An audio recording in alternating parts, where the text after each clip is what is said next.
Bienvenidos a Telediario, buenas tardes. Un privilegio acompañarles una vez más en esta emisión en la cual usted conocerá la información más relevante, lo que está aconteciendo en la media hora de la mañana. Así que ya llegamos a mediodía, momento de conocer la información a esta hora. Karen, ¿cómo estás? Bien, gracias Vanessa, qué gusto de saludarte a ti y a nuestros televidentes que ya están listos para recibir este resumen informativo que nuestro equipo periodístico ya les ha preparado. Así que comenzamos con nuestros titulares.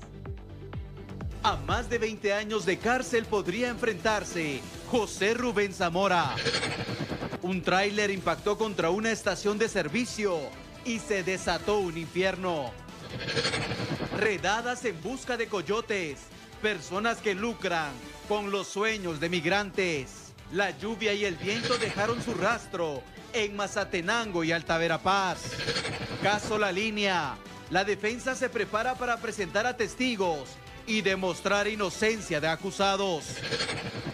En internacionales, proyecto que fue impulsado por el expresidente Trump pasó a la historia.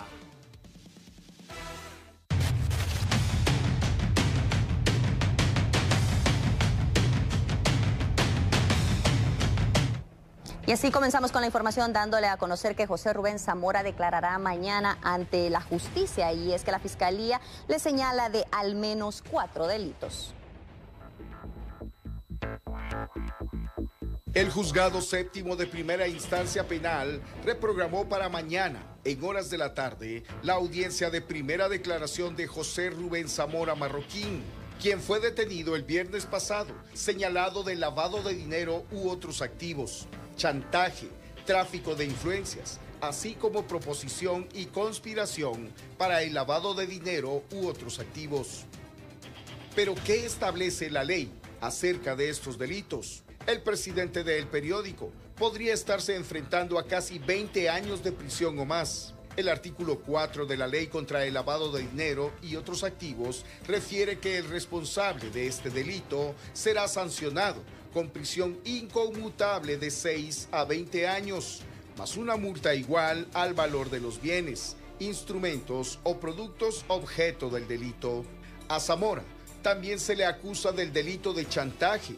Según la Real Academia de la Lengua Española, esta palabra es sinónimo de extorsión. En el Código Penal, en su artículo 262, se establece que comete delito de chantaje quien exigiere a otro dinero, recompensa, amenaza directa o encubierta de imputaciones contra su honor, prestigio, violación, divulgación de secretos en perjuicio del mismo, de su familia o de la entidad cuya gestión intervenga o tenga interés. Si el señor José Rubén Zamora fuera hallado culpable de chantaje por este delito, el responsable, según la ley, puede ser sancionado con prisión de 3 a 8 años. Pero al presidente del Periódico también se le acusa de tráfico de influencias, que no es otra cosa, basados en la ley, que una persona que se aprovecha de su posición, rango jerárquico, amistad o vínculo personal para obtener un beneficio indebido. La ley contra la corrupción establece en su artículo 449 bis, tráfico de influencias, que quien cometiere este delito puede ser sancionado con penas de prisión de 2 a 6 años e inhabilitación especial. Por si fuera poco, también se le señala de proposición y conspiración para el lavado de dinero u otros activos. Al respecto, la ley señala que quien cometiere este delito podría enfrentar la misma pena de prisión señalada en el artículo 4 de la Ley contra el Lavado de Dinero, rebajada en una tercera parte, es decir, que por este delito podría recibir una condena entre los 2 y 6 años y medio de prisión inconmutable según la ley. Mientras se llega el día en que Zamora deba sentarse en el banquillo de los acusados, hoy guarda prisión preventiva ordenada por un juez. Será la justicia quien establezca mañana si el dueño del periódico es ligado o no a proceso penal por 4 delitos.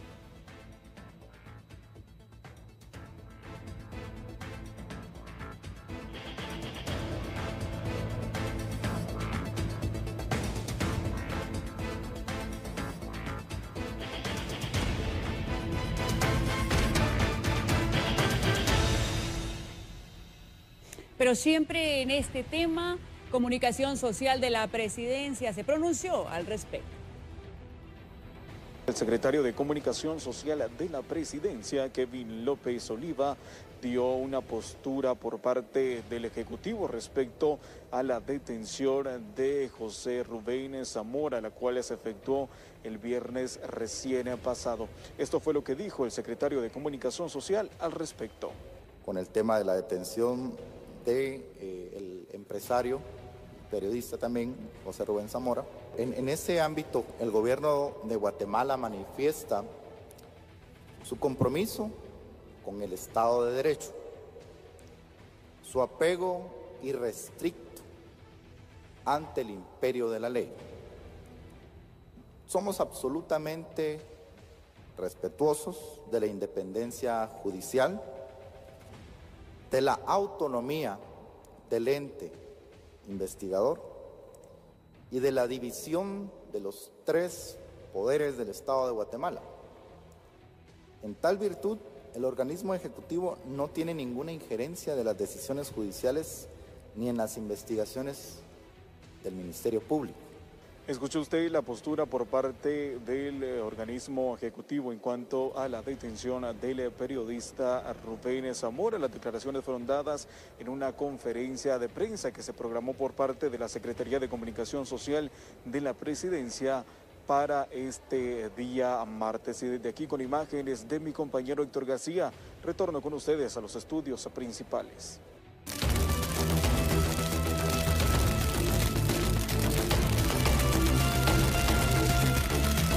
El piloto de un transporte pesado perdió el control del vehículo y se empotró en una gasolinera. Le presentamos los detalles de lo que ocurrió.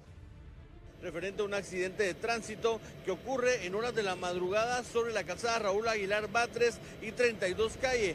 Y es que un vehículo de transporte pesado perdió el sistema de frenos cuando transitaba por este sector. Justo el conductor trató de maniobrar, colisionó e incluso arrancó algunos pequeños árboles que se encontraban en la riata central, y en su afán de buscar un lugar seguro intentó girar. Posteriormente colisiona contra esta estación de servicio, es decir, una gasolinera. Se produce un incendio. Sin embargo, el incendio se produce no por el combustible que prácticamente proporciona la estación de servicio, sino porque el tanque de combustible del vehículo de transporte pesado, es decir, en donde se deposita, donde se traslada el diésel, sufrió daños. Posteriormente, con prácticamente la fricción que se da acá en la cinta asfáltica, se produce un incendio de grandes dimensiones y se empieza a incinerar la cabina de este vehículo. Es un vehículo que transportaba una góndola que iba vacía. Sin embargo, los daños que se observan acá son bastante considerables.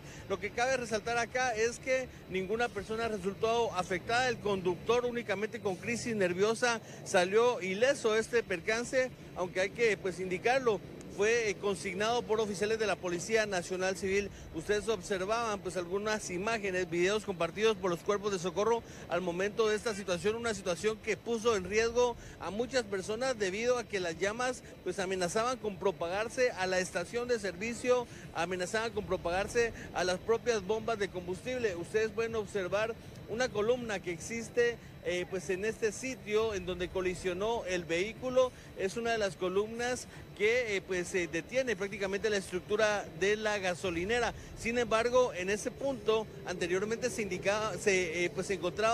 ubicaba una bomba de combustible. Esta fue retirada con anterioridad, y esto hizo que esta situación no se volviera más grande. El cuerpo de socorro, en este caso el cuerpo de bomberos municipales, se hace presente de inmediato para tratar de sofocar este siniestro, y en este momento se encuentra ya personal de las grúas tratando de retirar este vehículo del lugar, una tarea que se ha vuelto bastante complicada porque, como ustedes lo pueden observar, varios neumáticos han quedado incinerados, se han quemado, y esto imposibilita que pueda remolcarse este vehículo de transporte pesado, tanto el cabezal como la góndola. Y la mañana de este martes se registró un sismo que fue sensible en gran parte del territorio en Honduras, pero también en los departamentos de Guatemala aledaños al vecino país, que generó alarma entre la población de ambos lugares, así como acciones de evacuación preventiva de varios edificios y viviendas de cientos de personas. De acuerdo con la información emitida por el Instituto Nacional de Sismología, Vulcanología, Meteorología e Hidrología de Guatemala, se trató de un sismo de magnitud 5.5 con epicentro en el Mar Caribe, el cual fue catalogado como un sismo superficial. Instituciones como Cruz Roja Guatemalteca iniciaron de manera inmediata monitoreos en las áreas donde pudo ser sensible el movimiento telúrico, sin localizar daños o personas heridas.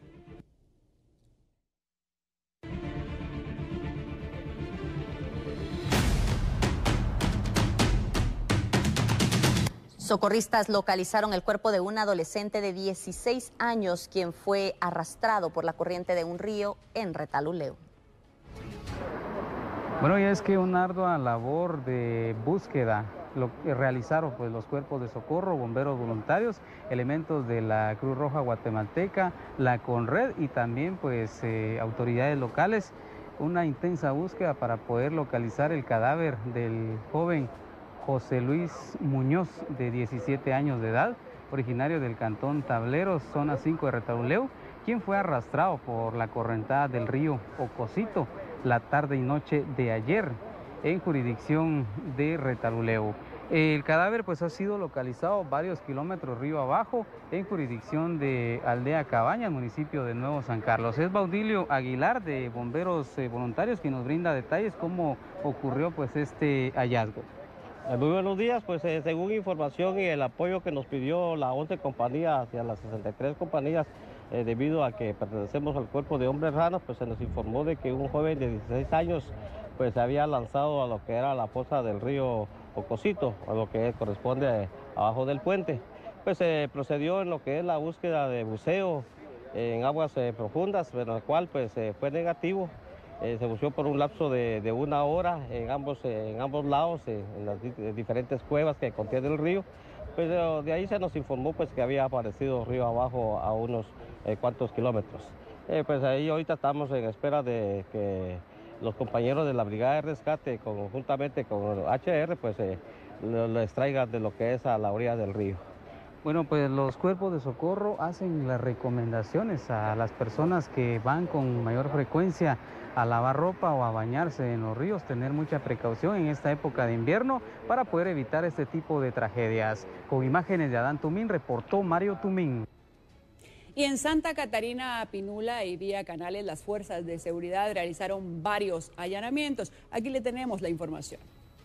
Información que tenemos, y es que desde las 6 de la mañana, agentes de la Policía Nacional Civil y fiscales del Ministerio Público realizan 6 diligencias de allanamiento en Santa Catarina Pinula, así como en Vía Canales, con el propósito de lograr la captura de sicarios y extorsionistas del barrio 18.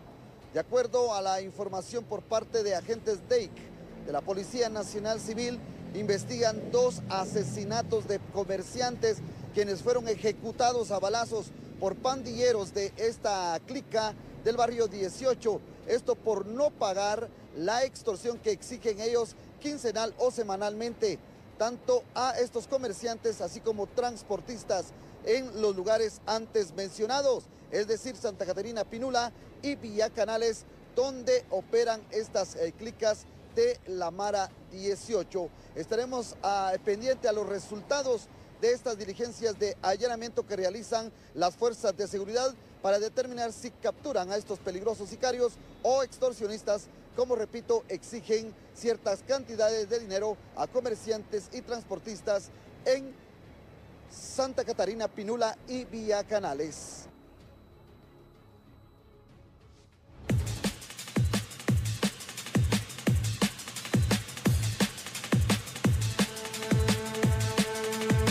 Y ahora le trasladamos información al instante que se genera en San Miguel Petapa, específicamente en la zona 10, sexta calle, colonia Las Margaritas, en donde en el interior de una vivienda se localiza una persona sin vida.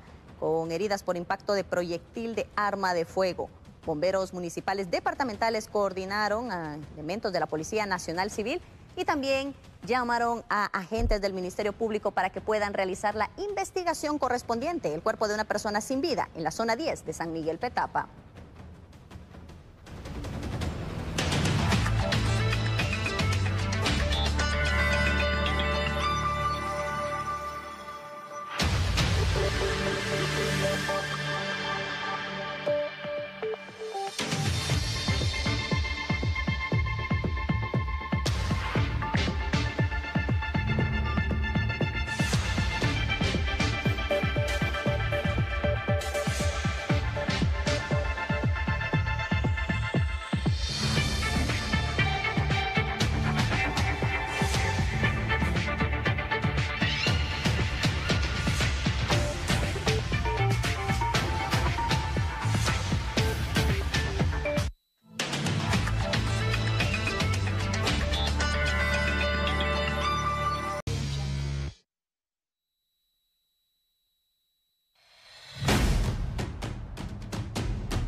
Estamos de regreso con más información. Nos ubicamos en Suchitepeques, en donde este hombre disparaba al aire. Sin embargo, resultó herida una perrita. Préstele atención a la nota.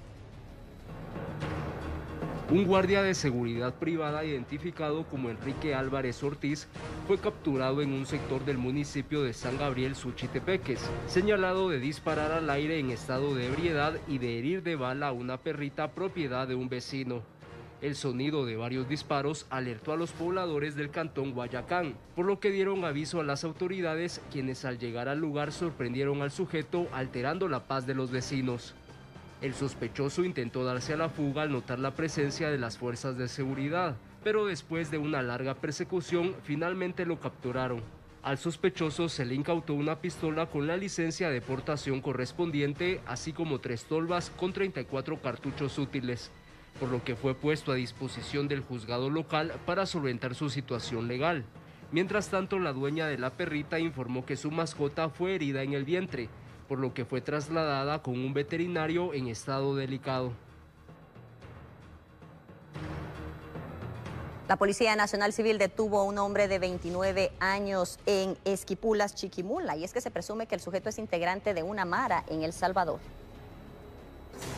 Tenemos una actualización informativa referente a una importante captura y traslado también de una persona que tenía vínculos con pandillas, en ese caso pandilla de la Mara 18, y pues de nacionalidad salvadoreña. Fue trasladado de inmediato a Migración. A mi lado se encuentra el portavoz de Policía Nacional Civil, el oficial Jorge Aguilar Chinchilla, para que nos pueda comentar al respecto. Es muy importante mencionar el trabajo que está realizando la Policía Nacional Civil en el departamento de Chiquimula y en el departamento de Jutiapa para poder venir e interceptar en este caso a personas que se estén ingresando, en este caso al territorio nacional, específicamente personas que tengan deuda pendiente con la justicia salvadoreña. En este caso se está informando sobre la ubicación de un hombre de origen salvadoreño, integrante de la Mara 18, que se encontraba de manera irregular en Guatemala. Él es César Augusto Ábalos Llanes, de 29 años, fue capturado en el sector de Esquipulas, Chiquimula, e inmediatamente se ha hecho la coordinación con el Instituto Guatemalteco de Migración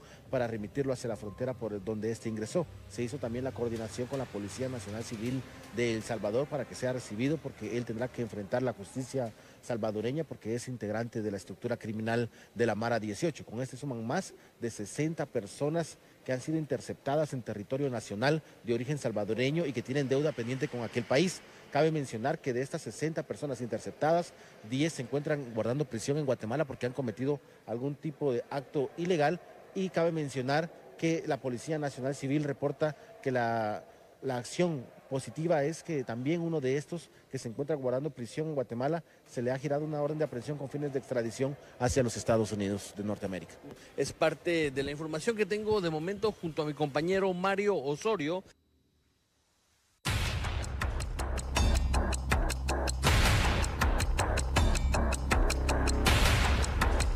Y en el caso La Línea, hoy comenzarán a declarar los testigos propuestos por los acusados. que se continúa desarrollando las diferentes diligencias del caso por defraudación aduanera La Línea, donde figuran como principales sospechosos el exbinomio presidencial Otto Pérez Molina y Roxana Valdetti. Ya se ha finalizado por parte de la Fiscalía Especial contra la Impunidad del Ministerio Público presentar sus evidencias, testigos y peritos ante las juezas del Tribunal de Mayor Riesgo Grupo B. Esto da como pauta pues de que ya la Fiscalía ha presentado todos los indicios que recabó durante la fase investigativa para poder sustentar su hipótesis penal ante la Judicatura de Mayor Riesgo, haciendo ver la existencia de una red criminal que operó en 3 aduanas del país del 2014 al 2015, provocando un daño al patrimonio de Guatemala por 28 millones de quetzales, exigiendo cobros dinerarios, diferentes cantidades para agilizar el ingreso de los contenedores con diferentes mercaderías a los importadores de estas 3 aduanas. Entonces ya Fiscalía Especial ha finalizado con la presentación de sus evidencias, testigos y peritos, y ahora es el turno de escuchar a los testigos propuestos por los acusados. Son aproximadamente 100 testigos. Sin embargo, las juzgadoras ya le han indicado a los abogados defensores la fecha y la hora en que deben presentar a los testigos de sus patrocinados para que se presenten a la megasala de audiencias para casos de mayor riesgo para declarar y poder defender a sus patrocinados de los señalamientos de la FESI. Está previsto que para el mes de agosto se pueda realizar la declaración de los testigos de los acusados y se tiene previsto que para septiembre, el otro mes, el juicio, La Línea, entre a la recta final, que sería la fase de las conclusiones.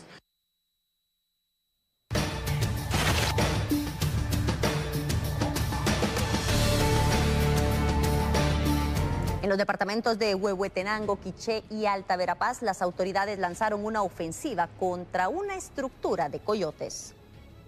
Una serie de allanamientos se está realizando por parte de la Fiscalía contra el tráfico ilícito de migrantes en coordinación con la Policía Nacional Civil, así como la colaboración de la Embajada de los Estados Unidos. Son 26 diligencias de allanamiento que se realizan en los departamentos de Huehuetenango, Quiché y Alta Verapaz, con el propósito de capturar a supuestos coyotes que se dedican al tráfico de migrantes. De momento, las fuerzas de seguridad han localizado a 11 de estos coyotes. 4 de ellos tienen orden de captura con fines de extradición a los Estados Unidos. Han confirmado la Policía Nacional Civil y el Ministerio de Gobernación, quienes aseguran que estos 4 extraditables serán trasladados vía aérea hacia la Fuerza Aérea Guatemalteca en horas de la tarde. También han manifestado autoridades del Ministerio de Gobernación que también estarán dando la conferencia de prensa para dar a conocer de quiénes se tratan estos 4 peligrosos coyotes, quienes se les indica de varios delitos. Como repito, se están realizando 26 diligencias de allanamiento en el departamento de Huehuetenango, Quiché y Alta Verapaz con el propósito de capturar a una banda criminal dedicada al tráfico de migrantes. Estaremos a la espera. De momento, 11 personas han sido capturadas de esta banda criminal. Y usted ya lo escuchó, en estos allanamientos contra coyotes ya se reportan las primeras capturas. Dándole seguimiento a los 26 allanamientos que realizan las fuerzas de seguridad con el propósito de capturar a presuntos integrantes de una banda criminal dedicada al tráfico de personas, conocida como Alfa 7. De acuerdo a la Policía Nacional Civil, son varios los que han sido capturados, principalmente al líder de esta estructura criminal en varios departamentos del país. Informa de manera preliminar sobre la detención de más de 12 personas que son sindicadas del delito de tráfico ilegal de personas. Estamos hablando de situaciones vinculadas al coyotaje, a coyotes, quienes han sido identificados en distintos departamentos, en su mayoría en el departamento de Huehuetenango, lugar donde se informa sobre la ubicación del presunto líder de esta estructura criminal autodenominada Alfa 7. Vía aérea hacia Fuerza Aérea con el apoyo del Ejército de Guatemala, la Policía Nacional Civil está realizando los traslados hacia torres de tribunales para, en este caso, poner a disposición de los juzgados de turno a las personas que ya están siendo notificadas de las órdenes de aprehensión. Y se ha confirmado la captura del principal líder de esta estructura criminal, Felipe Diego Alonso, alias El 7, fue detenido en Huehuetenango. Él también tiene orden de extradición a los Estados Unidos. Los principales cabecillas que a continuación les doy a conocer. Ya les indiqué, Felipe Diego Alonso, líder de la estructura, alias El 7, Juan Gutiérrez Castro, alias Andrés, y también López Mateo, alias El Bet Olay, y Nelson Roberto Martínez Gómez, alias El Canche, también fue detenido en Huehuetenango. Más adelante tendremos información por parte del Ministerio Público y el Ministerio de Gobernación y Policía Nacional Civil en conferencia de prensa, el modus operandi de esta estructura criminal.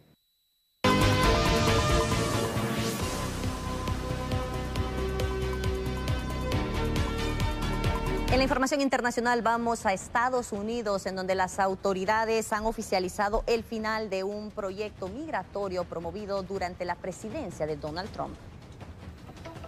La Corte Suprema de Estados Unidos certificó su fallo de hace un mes que le permite al gobierno de John Biden poner fin a un proyecto fronterizo del expresidente Donald Trump, que hace que los solicitantes de asilo esperen en México sus audiencias en cortes migratorias estadounidenses.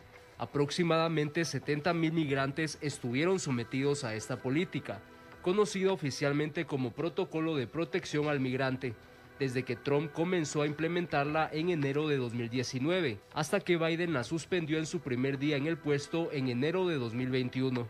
Durante los primeros meses de su presidencia se permitió que muchas personas regresaran a Estados Unidos para atender sus casos.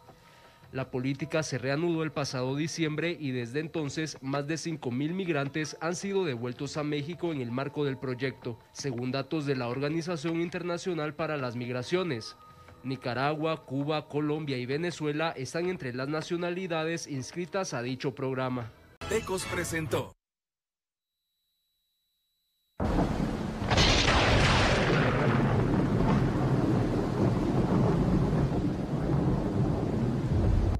Las lluvias recientes han causado estragos en varios cantones de Mazatenango, Suchitepeques. Tenemos las imágenes gracias a Elio Morales.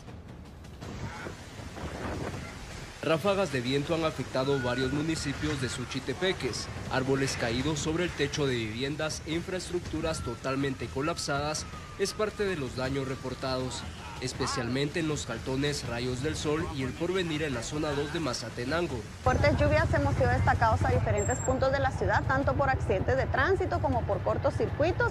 Nuestras unidades han estado dando cobertura para que la población mazateca se sienta segura. En estos momentos realizábamos el retiro de una rama de un árbol que cayó obstaculizando las vías de tránsito. Pues en este momento ya fue retirado y gracias al apoyo también de los vecinos del lugar. ¿Cerca de este lugar hay un poste también destruido? Sí, así es, a consecuencia de la caída del árbol también hay un poste de energía eléctrica el cual está dañado. Bomberos voluntarios han apoyado en la atención de las emergencias debido a que un número significativo de personas han sido afectadas por las recientes lluvias, que han dejado varios obstáculos sobre las principales carreteras de Mazatenango, los cuales han sido retirados utilizando machetes para evitar incidentes.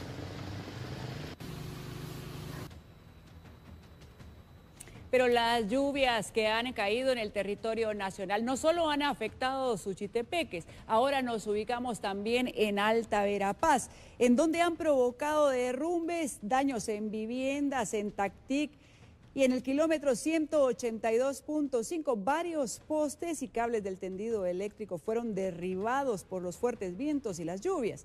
Esto impidió el paso vehicular y se originaron largas filas de vehículos.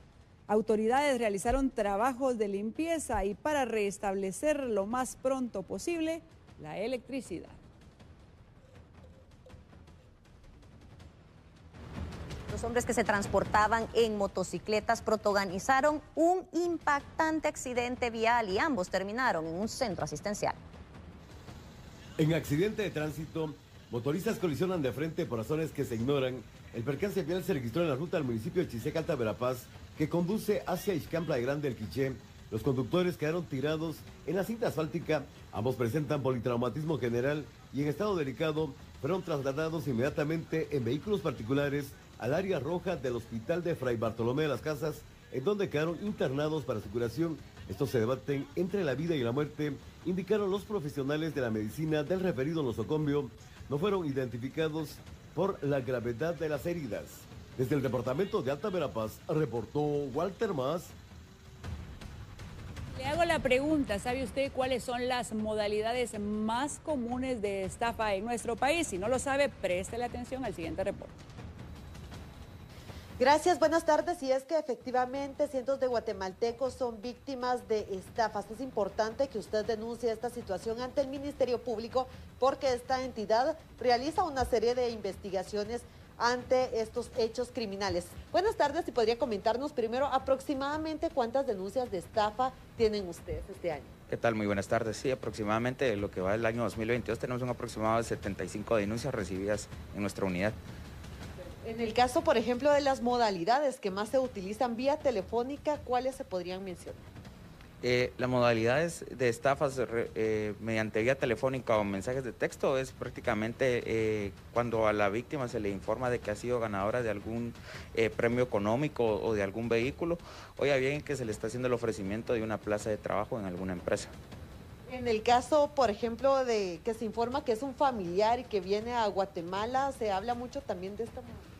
La modalidad de estafa a través de envío de encomiendas. Sí, básicamente lo que consiste es en que le hacen creer a la víctima de que un familiar o una amistad que reside en el extranjero o que se encuentra de viaje realiza el envío de una encomienda. Y más sin embargo ha tenido alguna complicación para poder regresar a Guatemala, pero sí ha realizado el envío de la encomienda con ciertos productos de algún valor pecuniario. Entonces, básicamente lo que el estafador le indica a la víctima es de que necesita de su apoyo, por lo que les otorgan algunas cuentas bancarias de personas individuales de los diversos bancos del sistema bancario para que puedan efectuar el pago de dicha multa. Al momento de que las personas efectúan el pago de esa multa, pues les indican de que ya la encomienda ha sido liberada y que pueden llegar a recogerla o bien que va a llegar a su domicilio, cuestión que no ocurre y es ahí donde se percatan de que han sido estafados. Muchas gracias por todos los detalles. Es parte de la información que tenemos respecto a este tipo de hechos delictivos, las estafas que son tan comunes en el territorio nacional.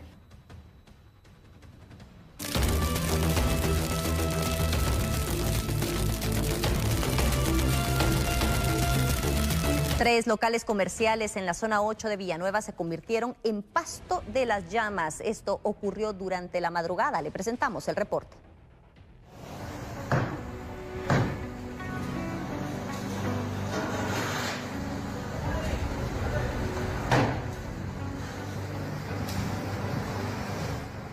Se tiene una actualización acerca del incendio ocurrido durante la madrugada de este martes en el mercado de Ciudad Peronia, esto en la zona 8 de Miscoy. Se ha informado que un total de 3 locales comerciales fueron consumidos por las llamas durante este siniestro que fue originado durante la madrugada de este martes, tal y como comentaba hace algunos momentos, a eso de las 3 de la mañana. En este caso, el Cuerpo de Bomberos Voluntarios y también el Cuerpo de Bomberos Municipales Departamentales trabajaron durante varias horas para poder extinguir este siniestro que dejó varias pérdidas materiales. En este caso se informó por parte de los comerciantes de este mercado de que alrededor de 200,000 quetzales son los que perdieron en este incendio que no se sabe por el momento qué originó las llamas. Sin embargo, esto es parte de la investigación que determinarán las autoridades y que además también pudo haber sido provocado por un cilindro de gas.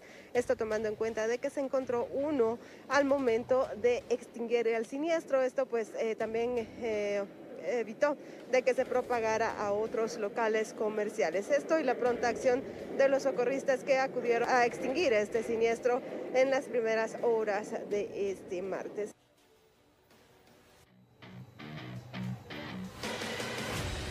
Pero también un incendio de grandes proporciones se registró en un local allá en Retaluleu. Un voraz incendio se registró en un local comercial situado en la segunda calle entre Quinta Avenida A y Quinta Avenida Comercial de la zona número 1 de Retaluleu. Según se tiene el conocimiento, esto se dio a raíz de un cortocircuito y esto deja pérdidas de varios miles de quetzales. Preliminarmente se habla de que un rayo fue la causa de provocar este cortocircuito. En el local se terminó por completo muebles, también roperos, electrodomésticos, televisores, bicicletas, entre otros, según lo que han dado a conocer los curiosos. Los socorristas de bomberos voluntarios dan a conocer lo siguiente. Por el momento se logró controlar ya el incendio, se empiezan con labores de descombramiento para poder sofocar los pequeños focos que quedan en el lugar. Hasta el momento se han utilizado alrededor de 6.500 galones de agua.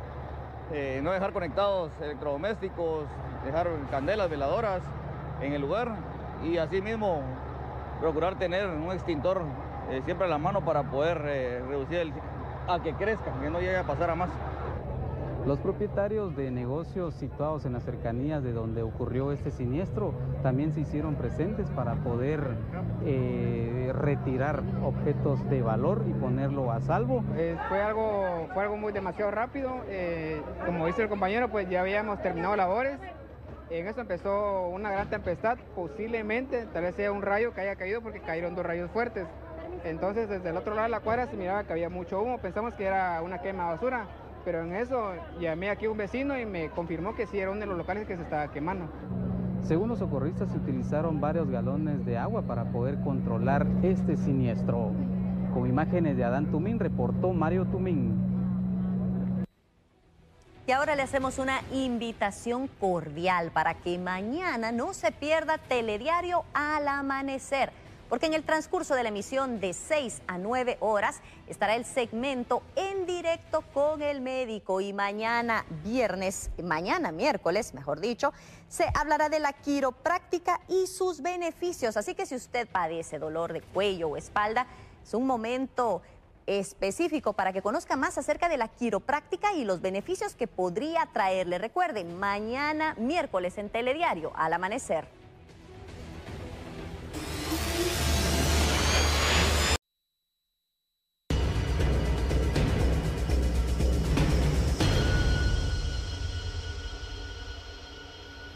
Un hecho armado que se registró en la zona 5 de Chimaltenango dejó una persona fallecida. Que nuevamente un hecho de violencia le arrebata la vida a una persona. Estamos hablando de un suceso registrado en Chimaltenango. La emergencia fue cubierta por bomberos municipales departamentales y es por eso que estamos con Mario Upun. Pues bomberos municipales departamentales fuimos alertados sobre un ataque armado. Esto ocurrido en Colonia Los Eucaliptos, zona 5 de Chimaltenango. Tras varias llamadas registradas a nuestro número de emergencias 1554, se destaca personal de la estación de bomberos municipales departamentales del Tejar Chimaltenango, quienes a su llegada localizan a una persona de sexo masculino en un camino de terracería. La persona fallecida presenta varios impactos de proyectil de arma de fuego en la región del cráneo, razón por la cual queda fallecida instantáneamente en el lugar. Asimismo, se ha coordinado a elementos de la Policía Nacional Civil y Ministerio Público. La persona fallecida no ha sido identificada, se le calcula aproximadamente 40 años de edad y viste un pantalón de lona color azul, una chumpa color negra y tenis color negro con verde. Asimismo, como mencionamos, pues está en espera del Ministerio Público.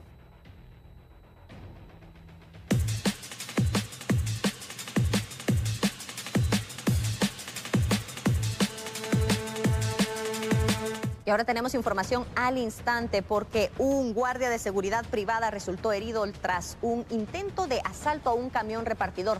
Esto ocurrió en la zona 16 de la capital y es Jensi López quien nos brinda la información. Buenas tardes. Un intento de asalto a los tripulantes de un camión repartidor de embutidos terminó con un guardia de seguridad herido de bala. Esto se registró en la zona 16 capitalina y para ampliar acerca de este ataque armado me encuentro con Víctor Gómez, portavoz de Bomberos Voluntarios, quien nos ampliará acerca de esta emergencia. Víctor, coméntanos. En efecto, licenciada Jensi, importante mencionar que al teléfono 122 de Bomberos Voluntarios ingresaron llamados telefónicos indicando que en la 9ª avenida, 26 calle San Gaspar, en la zona 16, se había originado un ataque armado. De inmediato, técnicos en urgencias médicas de la ambulancia 1353 brindaron atención prehospitalaria a un agente de seguridad privada quien presentaba una herida de bala en el miembro inferior derecho, por lo que de inmediato se le trasladó hacia la emergencia del Seguro Social en la zona 4 de Misco. Muchísimas gracias, oficial Víctor Gómez. Bueno, preliminarmente se ha informado que las personas que intentaban asaltar a los tripulantes de este camión repartidor de embutidos lanzaron una ametralladora para luego dispararles. En estos momentos las autoridades se encuentran investigando si realmente se trató de un intento de asalto o bien un ataque directo en contra de los trabajadores de este camión repartidor de embutidos. Este hecho, les reiteramos, que se registra en la zona 16 capitalina y de forma preliminar se indica que fue un intento de asalto. Sin embargo, las autoridades correspondientes deberán confirmar o desmentir esta versión. En cámara, Fernando Hernández, con este reporte regreso a Estudios Centrales. Gracias por la información a Jensi López. Esto fue lo que ocurrió en la zona 16, en donde un guardia de seguridad privada resulta herido a consecuencia de este intento de asalto.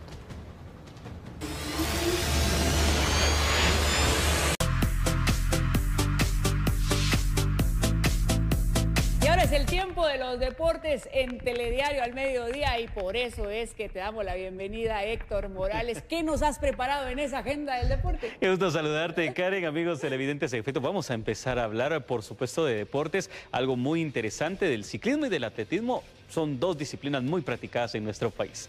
Pues vamos a comenzar de lleno directamente con la información y vamos a empezar hablando del ciclismo. El pasado fin de semana inició y se realizó la Vuelta Internacional del Porvenir a Guatemala, que fue conquistada por el hondureño Héctor Menéndez al derrotar a los mejores ciclistas guatemaltecos de la categoría juvenil. Menéndez cumplió con los 82 kilómetros de carrera en la última etapa que se realizó entre el libramiento de Chimaltenango y Parramos, con un total de 2 horas 4 minutos y 10 segundos, mientras que Medvin Torres ingresó con una diferencia de 2 minutos y 8 segundos en el segundo lugar, dejando a Darío Rabinal a más de 2 minutos de diferencia en el tercer lugar. Así concluyó la última etapa y por supuesto el ganador Héctor Menéndez de Honduras fue el que se llevó la Vuelta Internacional del Porvenir en Guatemala.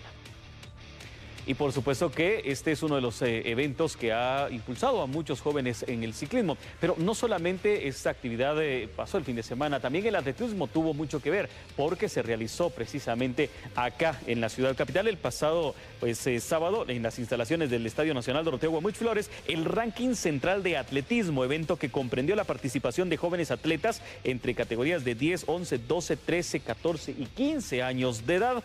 Esto pertenecientes a las distintas asociaciones departamentales como Baja Verapaz, Chimaltenango, El Progreso, Escuintla, Zacatepeque, Santa Rosa y Guatemala, en donde ya los nuevos talentos del atletismo se hicieron presentes y en el ranking que empiezan a ver a los futuros de este deporte a nivel nacional. Como repito, esto significa mucho para el deporte guatemalteco, empezar a ver a los jóvenes atletas cómo se empiezan a preparar, el futuro formidable que se tiene. Pero vamos a hablar también del plano internacional y es que la noticia del vecino país ha sido bastante impactante. La FIFA decidió conformar un comité de regularización que tomará las riendas de la Federación Salvadoreña de Fútbol, FESFUT, para encontrar salidas a la situación que vive el balompié cuscatleco a consecuencia de una investigación contra el comité ejecutivo de la entidad que está siendo acusado por un supuesto lavado de dinero y administración fraudulenta. Ante esa situación, pues las autoridades del país han actuado, la FIFA también, y ahora han designado un comité precisamente para esa situación. Y así es como concluimos la información de los deportes en el plano nacional e internacional y por supuesto, pues recordando eso, el gran trabajo de los jóvenes atletas. Así es, Héctor, y no cabe duda que el tiempo se va volando porque hemos llegado también al final de nuestro recorrido informativo. Como siempre, gracias por haber estado con nosotros. Buenas tardes, Vanessa. Héctor, Karen, muy buenas tardes. Ya usted en casa, recuerde, le esperamos mañana.